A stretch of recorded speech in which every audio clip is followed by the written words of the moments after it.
ایک بادشاہ بڑا کنجوس تھا، تو اس کے سامنے ایک شخص اکثر آیا کرتا تھا، تو کسی نے اس سے کہا کہ بادشاہ سے انعام وصول کرو۔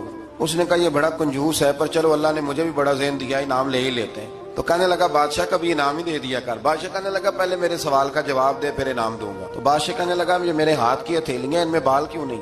پشت پہ ہے تو ہتھیلی پہ کیوں نہیں؟ اس نے بھی پھر کمال ہی جواب دیا، کہنے لگا آپ سخی بڑے ہیں، وہ دے دے کے نا بال سارے گھس گئے۔ بادشاہ کو بڑا ہی غصہ آیا، پتا تو اسے تھا نا میں کنجوس ہوں۔ غصے سے کے ساتھ کہنے لگا تو تیرے ہاتھوں میں کیوں نہیں بال؟ کہنے لگا بادشاہ تو نے دیا بڑا ہے تو میں نے لیا بڑا ہے، تیرے دے دے کے گھس گئے ہیں تو میرے لے لے کے گھس گئے ہیں۔ تو اس کو اور غصہ آیا، کہنے لگا تو یہ جو سارے بیٹھے ہیں تو ان کے ہاتھوں میں بال کیوں نہیں؟ کہنے لگا بادشاہ تو دیتا رہتا ہے، میں لیتا رہتا ہوں، تو یہ ہاتھ ملتے رہتے ہیں، ان کے مال مال کے گھس گئے۔ تو بادشاہ کہنے لگا بندہ تو سیانا ہے، تجھے کچھ نہ کچھ دینا ہی پڑے گا۔ تو کچھ لوگوں کے نا مال مال کے ہی اللہ دیتا ہے، نوازتا ہے، پر ان کے حسد کر کر کے یہ ہاتھ گھس جاتے ہیں۔